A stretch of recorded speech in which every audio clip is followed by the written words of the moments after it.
Um, Haroon, it's such a pleasure to meet you in person. My pleasure. Thank you for doing it. Yeah, and to share a stage with you. As Sergio said, you've had a legendary career, and this book is so many things. It's a telling of that legendary career, it's your observation of world events, of Canadian media, and there's a lot of great adventure in there too. You take a lot of really exciting trips around the world. Thank you. So let's start with the title. My name is not Harry. Where'd that come from? It's really an assertion of one's own identity that people ought not to change their names. They should be proud of who they are. And this particular name comes from an incident in Winnipeg. I used to be in Brandon, Manitoba for 10 years. Occasionally would go to the legislature in Winnipeg and was used to covering such cosmopolitan leaders as Sidney Spivak and Izzy Asper and so on. And then the conservative leader was elected, and he was Sterling Lyon. He was as conservative as you made them. Brilliant fellow. But he was in the habit of, whenever he saw me, he said, "Hi, Harry," you know. So I swallowed it once. The second time I said, "Premier, my name is not Harry. I don't look like Harry. I don't want to be Harry. My name is so-and-so." So there was an awkward silence. And I was telling this story 5-6 years ago to Adrienne Clarkson, and she said, "That is the title of your book." I said, "How can this be the title of the book? The book is about something." And no, that is the title of your book. So that incident itself and that anecdote itself is very Canadian. A very conservative man in the prairies says what he says. A left of center, smaller liberal in Toronto, center of the universe, says, "This is the title of your book." You know, this is a very Canadian story. That's how the title came about. And it's really an assertion that in multicultural Canada, and even before multiculturalism came, this assumption, this majoritarian assumption that you ought to change your name to suit somebody else, I found it very offensive coming from India. It's a 3,000-year-old civilization. People, multicultural streets, Sikhs, Hindus, Muslims, Christians live next to each other. They respect each other's names and so on. And to be told that somebody cannot pronounce my name, that's his problem, not mine, you know. They need to learn to stretch their muscle to say people's names properly. I mean, that is the point of the title. And he remembered from then on. I didn't see him because I came to Toronto after that. So as you said, you started your Canadian journalism career in Brandon, Manitoba. And even though it was a very small place, you say that you didn't really find people prejudiced there. You found they were perhaps interested in you as a foreigner. But from where you were in town, you could see a residential school on the periphery of town. And so you write in the book, "The Indians who faced real racism were Indigenous people. But that wasn't recognized. Indeed, it was assiduously ignored." And so, given that it's Truth and Reconciliation Day on Monday, I was wondering what you knew about Indigenous people before you came and how learning about them affected your understanding of Canada. Knew nothing about the Indigenous people in India because we are not taught those things. And to a great extent, in a very naive kind of way, I was scandalized by it. I say, "Why is it this bad? You know, are they doing this kind of thing here? Because we don't do." I mean, I come from India, which is caste-ridden. Brahmins have always looked down on sort of a lower, quote-unquote, lower caste people. It's a scandal in India, but back in 1950, when the Constitution was made, it was made illegal. It did not mean that it went away, but at least there was a consciousness that this is wrong. Thousands of years of wrongs, we have to right them. But here we were in Canada, progressive country, Western country, and so on, quote-unquote civilized, and we have this horrible thing going on, which is a cultural genocide. But it was not in anybody's conscience at that point, you know, which was extraordinary. But we have come a long way, obviously. You know, there has been the Truth and Reconciliation Commission. There is the inquiry into the murdered and missing Indigenous women. The governments have taken various steps. There is the United Nations Declaration of Indigenous Rights. We acknowledge what land we are on. We have a long ways to go, but at least in our consciousness, we are aware of the problem. We have made progress in the last 50 years. Are we there? Of course not. We have a long ways to go because we have done such wrong for so long. It's extraordinary that it has taken this long to come to this stage. So there is hope. We have come a long way. And so you were in Brandon for about a decade, and then you came to Toronto and to the Toronto Star in 1978. Yeah. And there's a lot to talk about in the Star section of your book, but I was really struck by all the times that you were in a really exciting place during a really important geopolitical moment. And so I was wondering if you could share with the audience one of your very many travel anecdotes. Let me backtrack a bit. I was hired in 1978 by a legendary managing editor, Ray Timpson, and then they used to just let you swim in the newsroom, large newsroom. Okay, 1 week you're on the midnight shift entertainment, another week you are in what was then known as the family section, and on it went. Then I ran into Ray in the elevator about 4 or 5 weeks later, and how are you doing? I said, I'm doing miserably. What did you hire me for? What are you doing with me? So he got angry and he jabbed his fat finger into my chest and he said, you must know something about this place. I said, what the hell is that? We bring you and we hire you for what you know, not what you do. Can you imagine any manager in any field in this day and age saying that? So they just hired what they thought was talent. And when we need to use it, and when we need to use you, we'll use you. In the meantime, you just bum around, do whatever you're doing. And then the Iranian Revolution had taken place, and then the hostage crisis had happened. I was at the foreign desk, and the foreign editor at that time was Mike Peary. He's sitting right here. Mike Peary tapped me on my shoulder and said, off to Tehran. And in those days, they made all the arrangements. We have got your ticket booked. Here are your American Express things. Do you need to go home? Of course I need to go home. I mean, that's the way they thought, they could just pick you up and off you go. And you went to Tehran, and if you remember the hostage crisis, first of all, the revolution itself was the greatest people's revolution since the French Revolution. It was the biggest outside of Vietnam. It was the biggest strategic defeat for the Americans, brought out by the people, whether we like them or not. And then the hostage crisis took place. And those of you old enough to remember will know what the television images every night were. Mark bar Shah, Mark bar America, death to the Shah, death to America. So you go to the embassy, and this scene is being played out every 15, 20 minutes because there are 390 foreign journalists in Tehran at that time, mostly Americans, mostly ignorant people. And then as soon as the television lights were off, they were out, and the same people who were shouting these slogans were passing on pistachios and cigarettes to the Americans. So there is sort of some incongruity to this scene, And then I had gone for dinner with a very grizzled old Indian journalist who had then migrated to Great Britain, Dilip Hero. And I asked Dilip at dinner, what is this? How do you equate these things? So Dilip said in his own fashionable way, this is all bullshit, you know that. What do you mean? All of America is here. My editor has sent me. I said, this is all BS. This is all a show.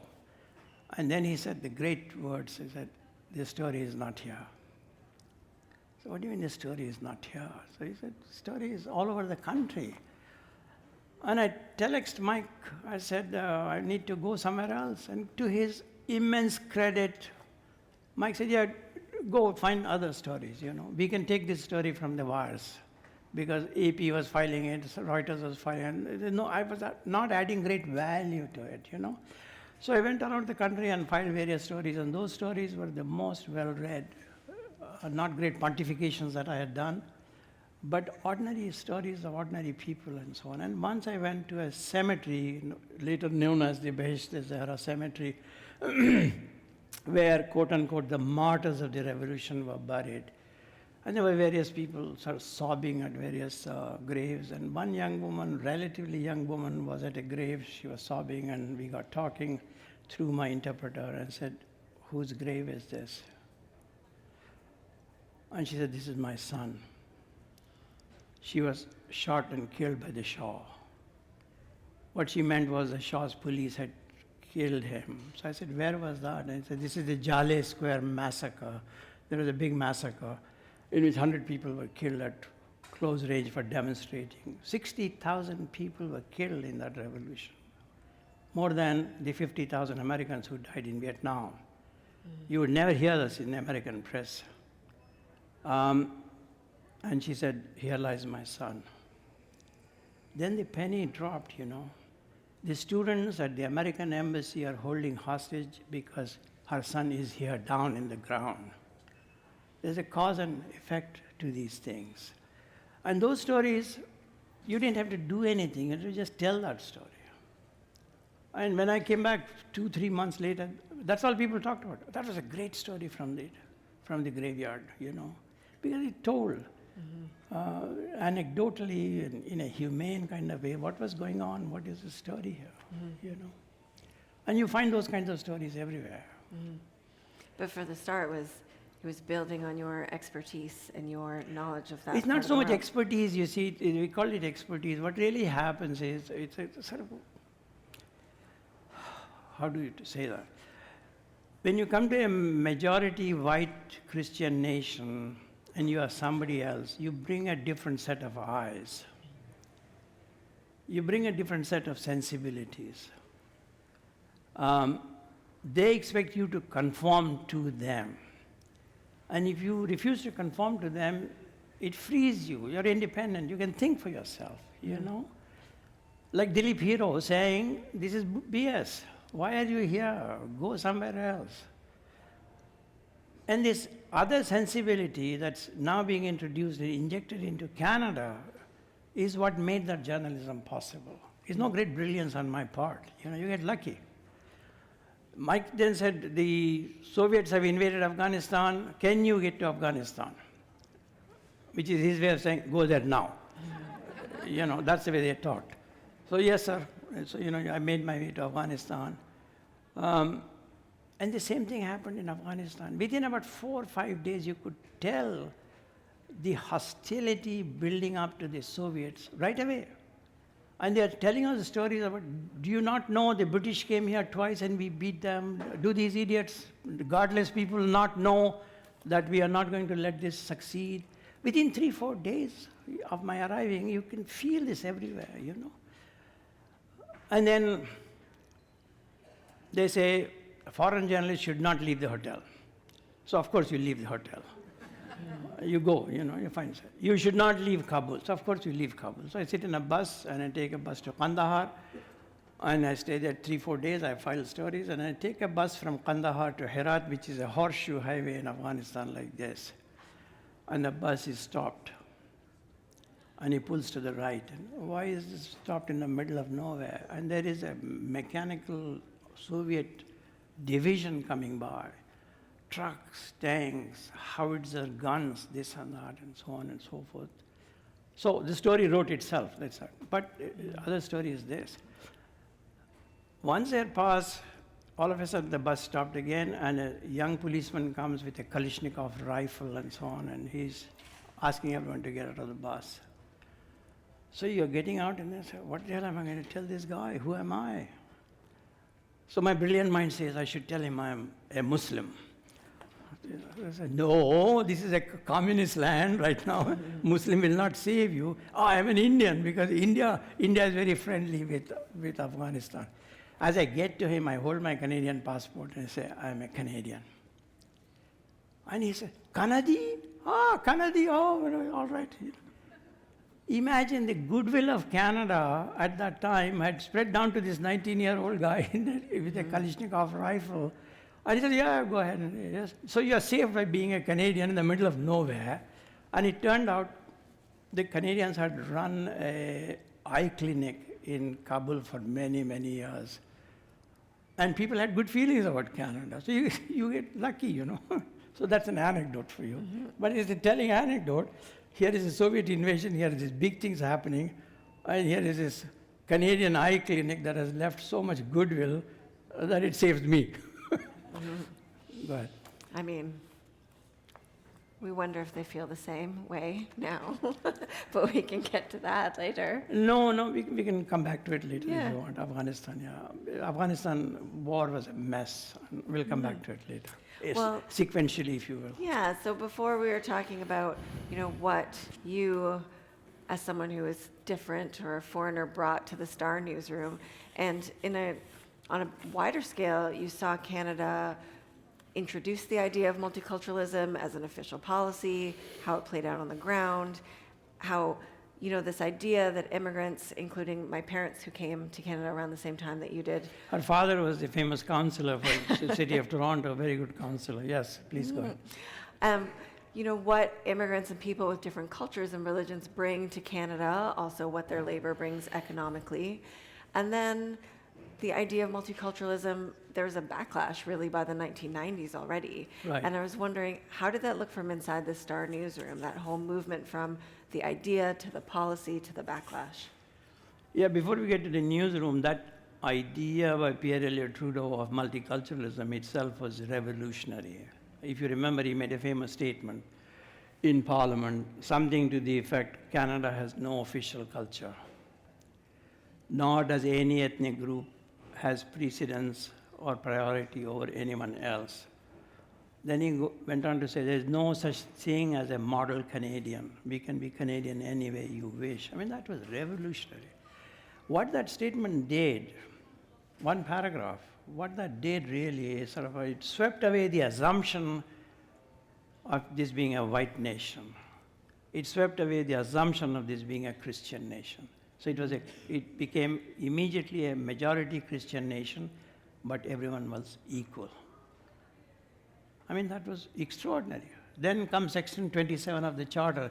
This Charter shall be interpreted according to the fact that Canada is a multicultural nation. I mean, imagine that whole Constitution should be interpreted under the guise, under the rubric of Canada being a multicultural nation. That is brilliant, but it took a long time for it to sink in. What that meant was, I was legitimate. I was as important as anybody else. And this idea that we used to have a hierarchy, the Canadian-born and the long-time immigrants used to say, you new immigrants, you're at the bottom of the ladder. No, we are not at the bottom of the ladder. We're all equal citizens. Whether I became citizen yesterday or 100 years ago, we're all equal. This is Canada. That is the brilliance of that move, constitutional multiculturalism. That's what it did. And a lot of people had difficulty coming to grips with it. But mind you, originally the idea of multiculturalism came from the prairies. It did not come from central Canada. This is not a Laurentian consensus that people talk about. Because there, people were Ukrainian and Poles and so on and so forth, and Icelandic people. And those of you old enough to remember will remember there was a B&B commission, bilingual, bicultural commission. So it had held hearings across the country. By the time it got to the prairies, it got an earful. People say, what the hell are you talking about? Bilingualism, we may understand. What is biculturalism? We are not bicultural, we are multicultural, yeah. And the commission then recommended multiculturalism. It is out of that Trudeau and others sort of gave us multiculturalism. So it completely changed the country. Mm-hmm. So it created a backlash. So first it was welcome, then by the 1990s it had a backlash. Where did it have a backlash? The first backlash was in the prairies, which is where the idea had come from. What had happened? All of a sudden they realized, this is all the brown folks coming. They are making it multicultural. We thought white multiculturalism, but we did not understand brown multiculturalism, They got a shock. And Max E. Alden, if you remember, was the, Commissioner of the Official Languages and then Commissioner of Human Rights and so on. He said, we are witnessing, he was a great writer, we are witnessing garden variety chauvinism, he said. And what was that chauvinism? Exactly this browning of Canada shocked them. So Mr. Preston Manning comes along with the Reform Party, and there's a blueprint and his policy. Canada should revert to its traditional sources of immigration, period. Translation, we should get folks from Europe. We want white folks. What are you doing bringing these brown folks? And he won 50 seats in that election. 1990s was a tough time. So if we think only right-wingers did that, some of the most staunch so-called smaller liberals were against multiculturalism. Keith Spicer, great official languages commissioner, became editor of the Ottawa Citizen, wrote scathing pieces about multiculturalism. And then the other colonial aspect of it is they always find people among the Browns who can sing their tune for them. Therefore, Bisundat is attacking multiculturalism right and left. Everyone is applauding him, reviewing his books, and so on and so forth. And a piece of trash, because all of it was based on, when I was in York University cafeteria, there were Chinese people on one side and so on side, and country is going to the dogs. Excuse me, Neil Basundat, what is Rosedale? What is Rosedale? Mostly Anglican, old Anglos and so on. That's what it was there. What is Woodbridge? Italian. What is so-and-so? Jewish. Why don't you object to that? So this is nonsense. But it took a long time, and that is where the Star played a terrific role. Star was in the forefront of this battle day in and day out, writing editorials after editorials. Mike Pieri produced great editions, Italian Canadians, Polish Canadians, and one special edition after another, just educating the public.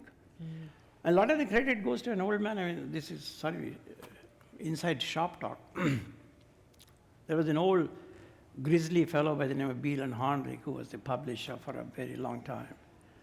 Beelan was a Mennonite from Kitchener, but very enlightened fellow. And he grew up very poor, but when he became powerful and important, he had this thing about doing things for the underprivileged of Canada, minimum wage, workers' compensation, workers' benefits, and so on. And that eventually extended to multiculturalism. He got Marty Goldfarb, the great pollster of the time, to go and ask people, said, this country is changing, we need to know what is happening. And Marty, in his mischievous way, asked this famous question, who would you rather not live next to? Who would you rather not have as your neighbor? And the number one people did not want to have next to were Indians and Pakistanis. What have the bloody Indians done to you? What's your problem? That was the flavor of the moment, because Indians and Pakistanis were coming at that time. And we had this series running on the front page. So he, in effect, brought it out of the closet. This kind of racism, prejudice, and so on and so forth. By bringing it out of the closet, writing about it all the time, he mainstreamed the whole issue. I mean, that a lot of credit goes to him. We were small minions compared to him, He was a difficult man to get along with, and that's a separate story.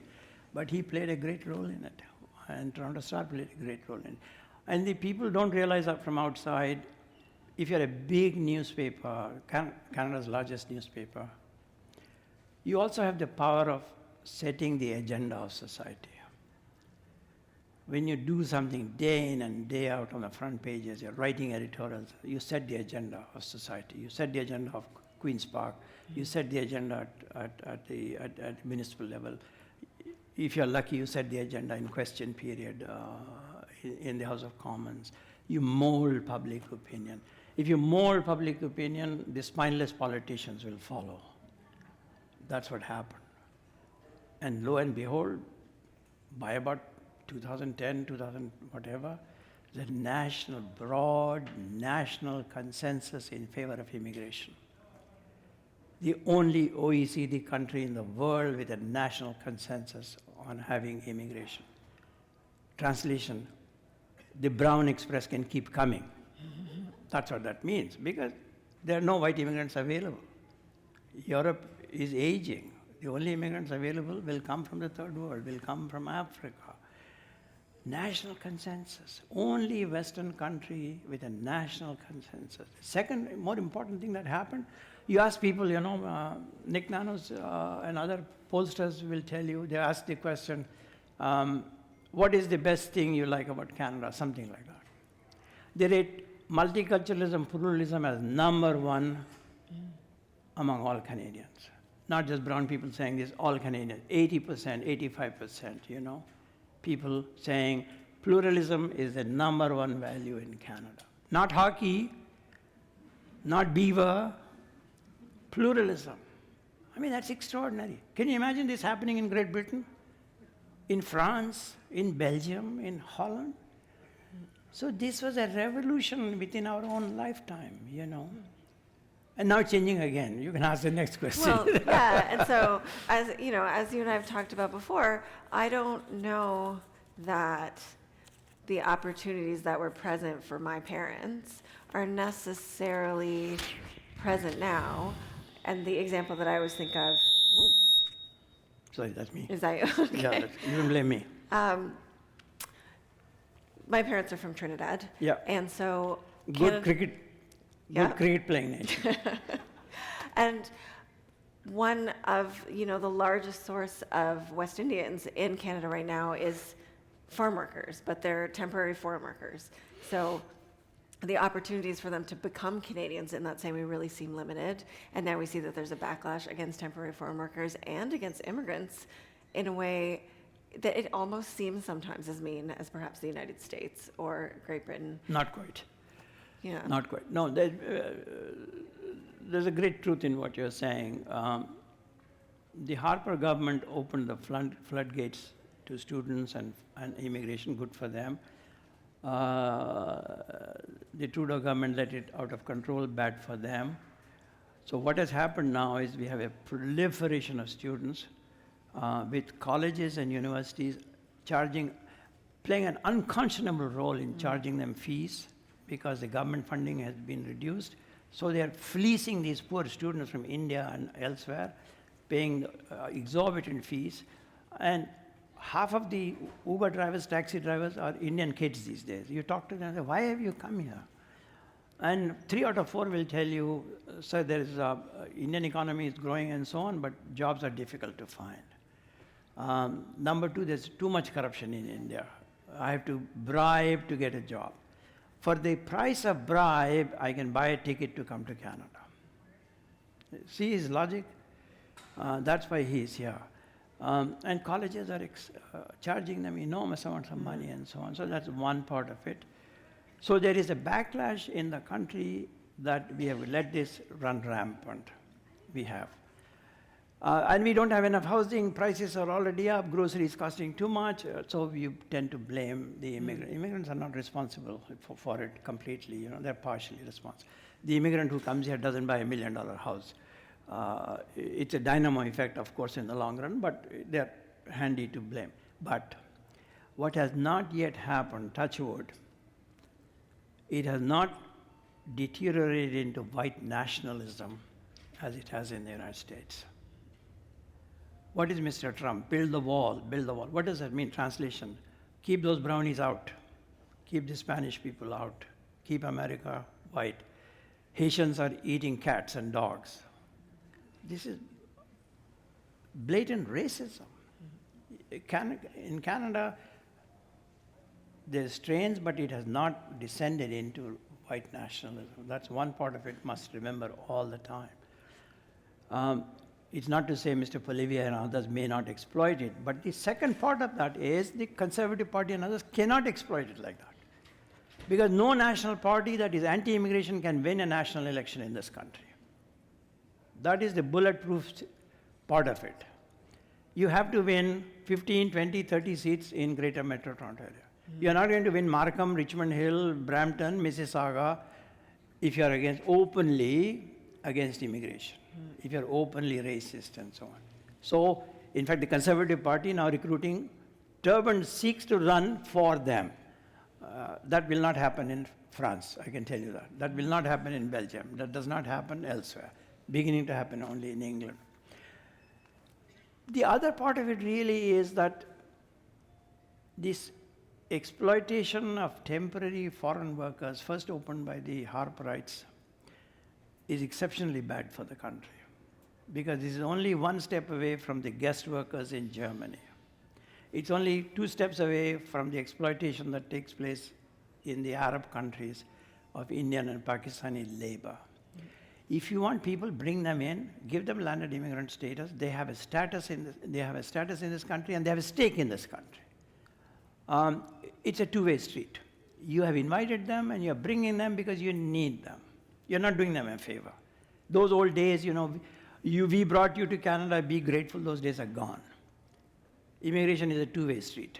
We need them, but bring them on the right kind of terms. Otherwise, they, of course, being exploited, but we will collectively pay the price for it. We will have an underclass like in France. We'll have an underclass like you have in Germany. Generations of people becoming second-class citizens, both sides resentful of each other and being unproductive. We want people involved. There's an 85% uptake in Canada on citizenship, highest uptake in the world. They have a stake in this country. If it's a two-way street, we want to benefit from it. If we don't do that, who's going to pay for my Medicare when I'm 80 years old, which I am? Who's going to pay for the social services? If you don't have the working people in this country, we are in trouble. We are already in trouble financially. So, sorry, it's getting long and long. The last part of it really is that globalization has taken away what used to be startup jobs for young people and for immigrants. Mm-hmm. So we don't need people to turn screws anymore. Mm-hmm. So the startup jobs are gone. And that is a phenomenon that goes well beyond immigrants. A lot of people who have been laid off. That's why you have the opioid crisis. That's why you have all these people in America who are turning to Trump. That's why you turn to demagoguery, and you think demagogues will solve the problem.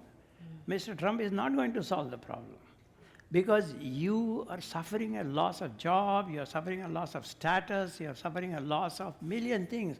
Culturally, women are getting at you, young people are getting at you, immigrants are saying, I'm equal. These people are finding it difficult to come to terms with it. You can come to terms with it so long as you have a job, you could build a home, you have a middle class, lower middle class life, there is stability. That is all gone, especially in the United States. So it's a long way of saying it is not in our interest to have guest workers in this country. It is not in our interest to keep these people temporarily for too long. Immigration is a great thing, but it has to be managed. There is no question about it, and we are not managing it very well. And if this consensus breaks, you get other problems. What is the biggest problem facing the Western world at this point? What is the biggest fault line of the West? It is the color line. It is the color line. We don't want Latinos in America. Haitians are eating our dogs. This whole manifestation of this. In England, same issue. In France, the same issue. Right-wingers are getting elected. Holland, Germany, same thing is happening. Borders on the 1930s fascism. There are all sorts of things that happen, with this right-wing nonsense. So you have to manage immigration. So it's part of the responsibility of the Prime Minister of the day, the government of the day, that this consensus is sacred. You have to manage it, and you have to manage it well. Otherwise, we run into problems. The second part of it really is, our traditional thing used to be Quebec, separation, and so on. That problem has receded into the background, may come back up again. Remember good old Joe Clark? I mean, he was laughed at most of the time and so on. He was prime minister for 5 days or something like that. But Joe was brilliant in some way. Joe said, and one of the great things Joe said is, Canada is a community of communities. Mm-hmm. And people laughed at him, but he was speaking the truth. We are a community of communities and so on. Then he said something even more brilliant. With reference to Quebec, he said, we should resist the temptation to define it too much. Right? That's just brilliant. This bureaucratic tendency to write things down too much is not good in dealing with Quebec. Let it be, kind of. So then, Stéphane Dion comes and he passes the Clarity Act, 1995, was that the year 1995 or something like that, and it goes to the Supreme Court. And the Supreme Court of Canada gives this Solomonic judgment. Quebecers have a democratic right to separate, but they must first vote on a clear question with a clear mandate. What the hell is a clear question? What the hell is a clear mandate? They don't say this, It's all vague. So Canada is a difficult country to manage, but it's an easy country to manage. You have to be aware of these factors. In Alberta wants to separate now, sometimes.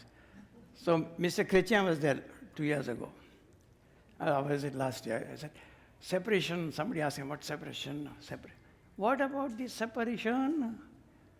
If you separate, will you get a coastline? I mean, it's brilliant, he just shot this idea out. So, I'm sorry, I'm going all over the place. It's just, this country is a community of communities. We have come together in a difficult way. Sorry, one last thing, I can't resist.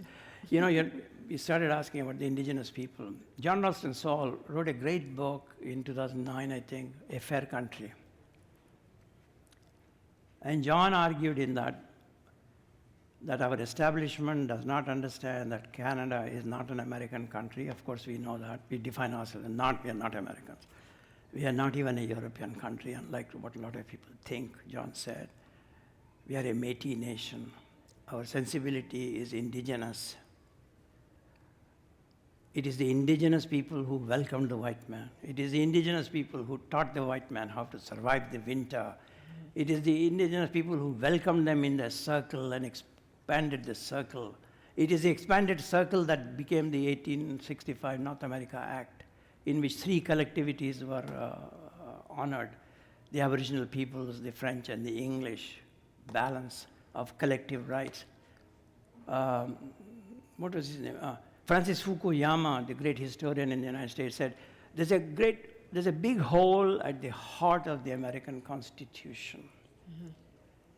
And that big hole is that there is no recognition of collective rights. Mm-hmm. It's all individual rights. Free to do what you want, free to choose happiness, free to kill each other with guns. And in Canada, John's argument is we are a Métis nation with an Aboriginal, as he put it in those terms, Aboriginal sensitivity and sensibility. This is what makes collectivities possible. This is what made 1865 BNA Act possible. This is what Multiculturalism Act made possible. So we are a blessed people in many ways, and we have to understand that and realize that. And even if you're a leader of the opposition, you should not cross certain red lines in this country. That is a very important. And before this current leader, a lot of leaders respected that red line. I'm sorry, your question was that, but it really is sort of all entangled. Well, I mean, in terms of the current opposition leader and where the fault lines might be in Canada, another thing that I really got from the book is I had forgotten the very many specifics of how Islamophobic the Harper government had been. There were incidents that stuck out in my mind, but just seeing them all detailed that way. And it occurred to me that Pierre Poilievre might be hoping that other people forget too, because he's sort of distancing himself or saying, oh, well, it wasn't quite like that. And so I just wonder, do you think, all the polls say that he's likely to be our next prime minister? Do you think the current Conservative Party is as willing to exploit what they see as that weakness? And do you think reminding Canadians of it could affect how the next election goes? Mr. Poilievre was very much part of the Harper government, was very much part of that ban on the niqab in the citizenship ceremony, was very much part of that wretched policy of being openly anti-Muslim. Never in the history of Canada has any government been so anti one particular religion, one particular faith, shamelessly so. In fact, before the niqab ban came, and whatever we may think of it, he wanted to ban the niqabis from voting. It was the chief electoral officer who said, I will not do it. It can't be done. You cannot deprive people, And Mr. Kenny was taken to court over this. And it is the judiciary that saved it.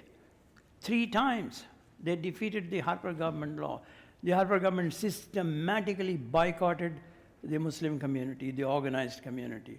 And they cultivated 10 or 15 people like they always, this is a colonial mentality, like the Algerians go and find 6 plant Muslims, The British would find 20 plant Zoroastrians and Muslims and so on. This is a colonial practice. Harper government was using a colonial practice of finding a dozen Muslims whom they showered with benefits and grants and so on, and which the National Post would quote day in and day out, and the entire Muslim community was shut out. But lo and behold, 2015 comes, and the government introduces the Barbaric Cultural Practices Act, and that is one straw too many that broke the camel's back.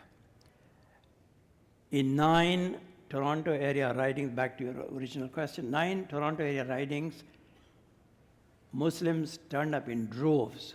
The turnout was 87% when the national turnout in the election was 72, 73, if memory serves right. And all of them, Tories were defeated. And the Harper government was defeated. Not because of just Muslims. Across the country, Canadians had too much of it. They said, no, this is one line you have crossed too many. And there's a backlash and a general revulsion against the government. Government was defeated. Back to your question, what will this fellow do? He has not been anti-immigration so far. He has to win seats in Brampton and here and so on. So he's treading carefully. We shall see. But neither of Mr. Harper's successors, Erin O'Toole or Mr. Scheer, ever did apologize to the Muslim community. Because they know where power lies. Will they be openly anti-Semitic? No. Will they be openly anti-Catholic? No. Okay, were they openly anti-Muslim? Of course, because they are the vulnerable people. That shows you character of the people also. But hopefully democracy will function. And he will know not to cross certain other lines that he has not yet crossed. You can never forget. The second most spoken language in Markham is Chinese. The second most spoken language in Brampton is Punjabi. The second most spoken language in Mississauga is Urdu. On and on it goes. The biggest diasporas in the world from certain countries are in Canada. Biggest Tamil diaspora. Biggest Ismaili, Aga Khan Ismaili Muslim diaspora in the world in Canada. Biggest Ahmadi Muslim diaspora in the world from Pakistan in Canada. We live cheek by jowl with each other. Traditionally, we said, leave the old country troubles back home, live here peacefully. Mr. Harper fanned those flames at that time, pitting Coptic Christians against Muslims, so and so against so and so and so. Hopefully, Mr. Poilievre will not do that. But it tells you that how intermingled we are successfully, that it will be difficult to run an outright racist campaign, or at least one hopes so. Well, thank you. I knew that we weren't going to get to all our questions, but I feel like I've barely got to half. However.